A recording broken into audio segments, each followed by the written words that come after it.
Vamos con otro tema. Vamos a hablar del caso del cura Marco Francesco Mambretti. El caso de este cura tiene dividido a los feligreses de Coronel Portillo en Ucayali, porque hay unos que le creen ciegamente y lo defienden, y otros que dan crédito a la versión de hoy es un adolescente, este muchacho, pero que señala al cura como su violador y dice que lo violaba sistemáticamente desde que tenía 13 años. A ver, estamos hablando de una víctima real. Además, estamos hablando de un chico con retardo mental que en examen médico legista ha corroborado la violación sexual. Pero lo que es más escabroso y más que a uno le pone la carne de gallina es todos los detalles que relata esta criatura en el examen de cámara Gesell. Y que señala, dice su mamá con absoluta certeza, que es el cura Mambretti quien le bajaba los pantalones y lo sometía a las más atroces vejaciones. La Fiscalía pidió 9 meses para el cura Mambretti, que estuvo en la clandestinidad. Sin embargo, en el Poder Judicial dijeron no corresponde. Y no corresponde porque dice que no hay pruebas suficientes, indicios suficientes para señalarlo, porque dicen que el testimonio respecto a la identificación del agresor que hace la víctima no es suficientemente contundente. Pero dicen algo más, y esto sí es increíble, ¿no? ¿Qué es lo que ha dicho el juez? Mambretti tiene arraigo, no se le puede reclamar no tener arraigo como para meterlo a la cárcel preventivamente, porque los curas como Dios no tienen familia. Ese es un argumento judicial. Lo cierto es que aquí hay una víctima, un menor de edad, que efectivamente es una víctima de violación sexual, y hay un sospechoso que ha sido señalado por esta criatura, y sin embargo, él sigue libre, ¿no? Oficiando misas, y a esta criatura, ¿quién la repara? Angélica Villegas estuvo en Pucallpa y esta es la nota. El hombre que ustedes observan, ansioso y preocupado, desplazándose entre un espacio y otro en la oficina de medicina legal de Pucallpa el último jueves, es el sacerdote italiano Marco Francesco Mambretti, quien no precisamente se prepara para oficiar una misa o bendecir el lugar.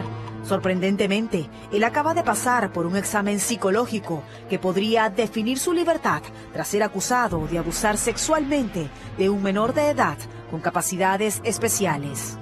Sacerdote, ¿qué tiene que decir a la acusación de abuso sexual? Bueno, es un caso reservado y además el fiscal me ha pedido de no expresarme, nada más. Una denuncia muy grave. El niño dice que es usted. ¿Por qué dice que es el padre Marco? No puedo expresarme, por favor.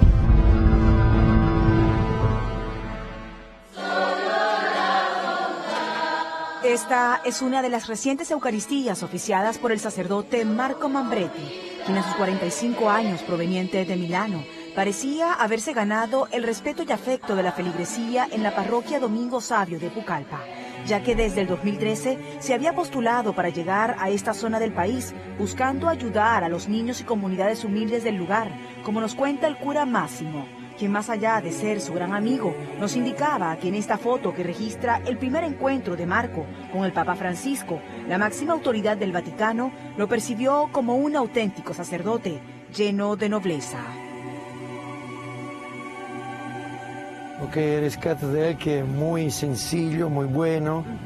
Ya hay algunos sacerdotes a nivel mundial que no traen muy buenas referencias y que quizás un caso como este se debe ver con atención, ¿no? Por supuesto, esto es lo que está indicando el Papa, no solo el Papa Francisco, sino otros papas, de esta lucha contra los abusos en la Iglesia, del cual todos tenemos que colaborar. También se peca por omisión, es decir, si se observa algo de hecho, independientemente de la amistad, ustedes lo reportarían. Cierto, esto es una obligación delante de Dios y delante de los demás. Sin duda, las buenas referencias que traía este sacerdote serían consideradas por esta madre, quien teniendo un hijo de entonces 13 años con capacidades especiales, lo inscribió en el grupo de la iglesia de Marco. Porque no quería que mi hijo sea como otros chicos que los veía en la esquina, de repente consumiendo droga. Hemos llegado al campus de la parroquia Domingo Savio, ya que este fue precisamente el lugar elegido por la madre del menor para que él complementara su formación religiosa. Él entra en las vacaciones escolares de enero hace 3 años y la mecánica era que primero recibía acá un inicio de la jornada con oratoria, con música.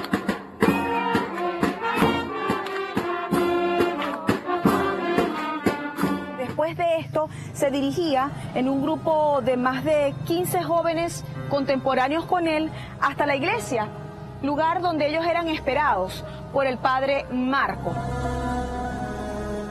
Me gusta ir a la iglesia porque había ¿cómo se llama? Había oratorios ahí. ¿Qué era lo que te gustaba de ir a la iglesia? Jugar. ¿Jugabas allá qué exactamente en la iglesia? Correr, saltar, la topadita, la llantita. Como consta en este documento emitido por el Ministerio de Salud, el menor con el que hablábamos, quien ahora tiene 16 años, tuvo una meningitis a temprana edad que lo dejó en esta condición según su madre, razón por la cual, mientras conversábamos con él, constatamos sus dificultades en el lenguaje, problemas para armar extensas oraciones o retener ideas por mucho tiempo, algo que de acuerdo a su progenitora ya sabían en la iglesia, por lo que siendo parte de este grupo, los colaboradores del lugar le enseñaron a escribir y a leer, según los feligreses. ¿Y por qué ibas a jugar en la iglesia y no ibas a jugar a otra parte? El padre me dice que voy a jugar ahí, me dice el padre. ¿De qué padre me hablas? El padre Marco. Incluso hace 2 meses en la clandestinidad, el padre Marco hablaba desde la iglesia en la que es párroco y a la que iba el adolescente. También un montón de fotos que muestran tranquilo, sereno, que se divierte, estando ahí presente yo, ¿no?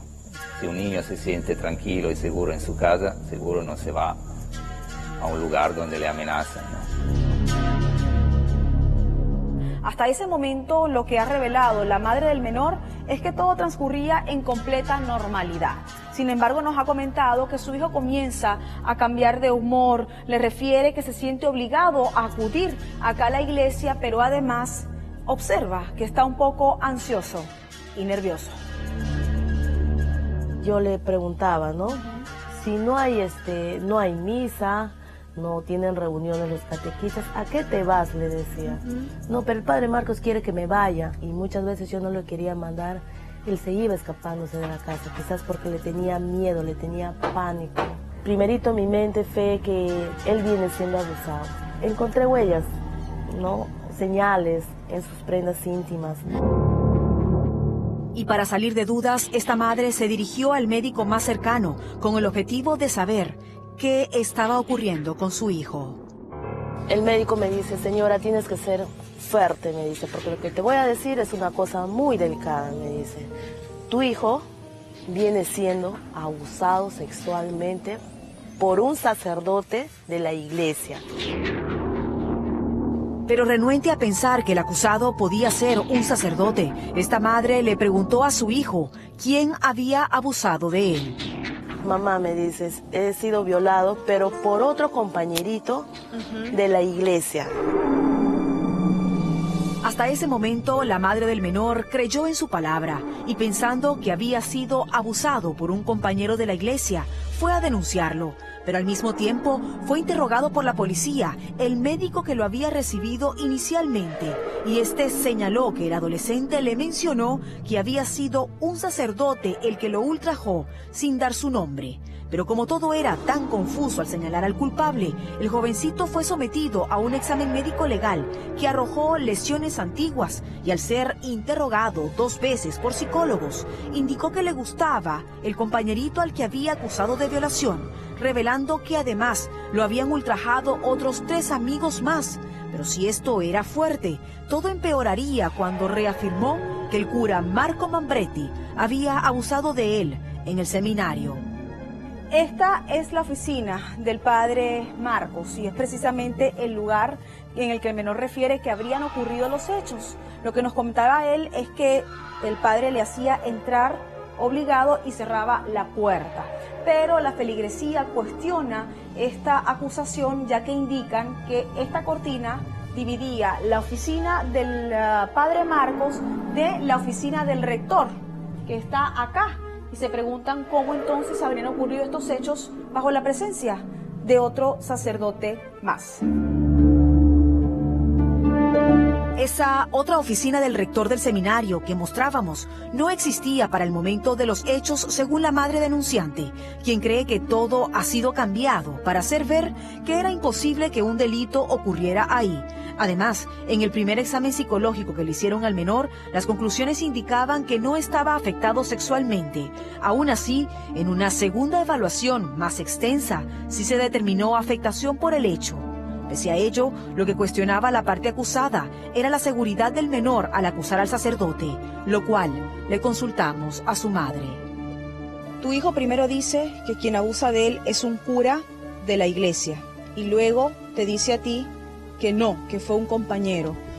¿No pudiéramos pensar que quizás tu hijo estaba confundido y no sabía de verdad a quién acusar, producto de su misma condición especial?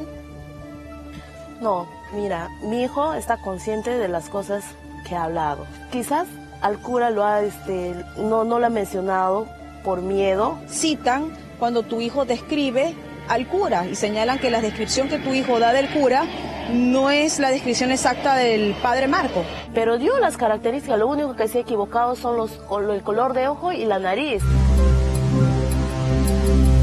La madre del adolescente además nos pidió defenderse de las dudas que la parte acusada tiene sobre el resultado del examen médico legal y posibles antecedentes de ello. De lo que aquí no debe caber duda, porque tenemos un examen médico legal, es que tu hijo fue víctima de abuso sexual porque tiene lesiones contra natura antiguas.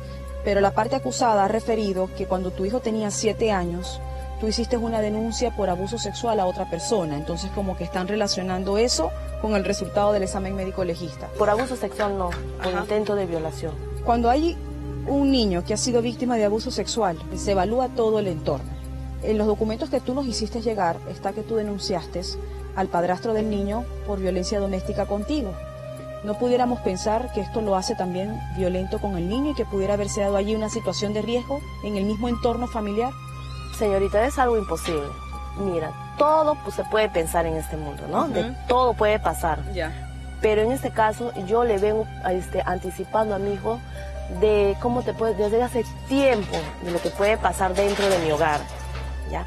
Y él lo viene criando a mi hijo desde la edad de los 5 años. Ante esto, el acusado y su otro amigo sacerdote han emitido, a juicio de la madre de la víctima, fuertes palabras y análisis que desdicen mucho de su ética como sacerdotes, en especial al hablar del prójimo y levantar falsos testimonios sin pruebas contundentes. ¿Va a querer una señora hacer una acusación tan delicada sobre su hijo? Cierto. ¿Y salir llorando por solo salir a televisión?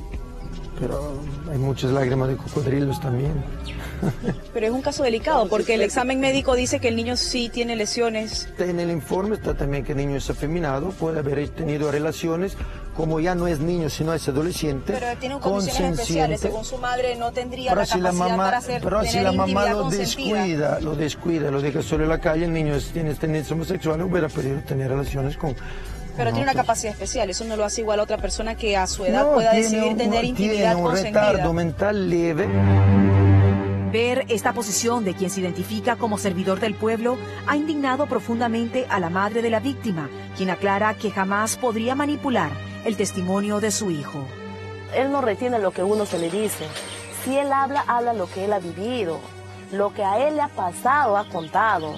Yo no lo puedo manipular porque los niños así no se pueden manipular, señorita. No retienen las cosas que uno se los dice. Ellos son bien sinceros. Mientras esto sigue su curso, inicialmente al sacerdote Marco Mambretti le dictaron 9 meses de prisión preventiva y esto produjo el rechazo de su feligresía, quienes salieron a defenderlo. Pero extrañamente, hace un mes, el juzgado superior de Ucayali consideró que no habían suficientes elementos para pedir prisión, basándose resumidamente en la secuencia que lleva el niño de los hechos y un primer examen psicológico que no mostró afectación sexual en él. Aún así, el último miércoles, el sacerdote acusado fue entrevistado por psicólogos del Ministerio Público, mostrándose preocupado y ansioso tras salir de su entrevista. ¿Qué tiene que decir a la acusación de abuso sexual? Bueno, es un caso reservado y además el fiscal me ha pedido de no expresarme, nada más. Una denuncia muy grave. El niño dice que es usted.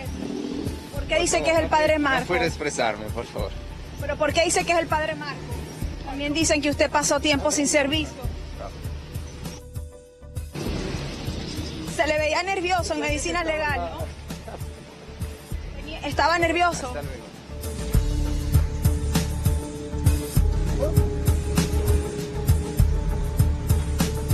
¿Qué sería lo que dejó tan preocupado de esta entrevista psicológica al sacerdote Mambretti, quien después fue visto orando en una iglesia? Lo cierto es que el resultado definirá su destino en los próximos días. Mientras tanto, este hecho no será desvirtuado para una madre que jamás perderá su fe por un mal elemento que para ella no representa la esencia de la Iglesia Católica. Pero tú sigues creyendo en la iglesia, sigues creyendo en Dios. Creo bastante en Dios, señorita. Creo que Él me va a ayudar a hacer justicia, porque Él es el único justo en la vida. Él es el único que sabe todo lo que ha pasado ahí en la iglesia, porque Él defiende a los niños, Él defiende a la gente inocente.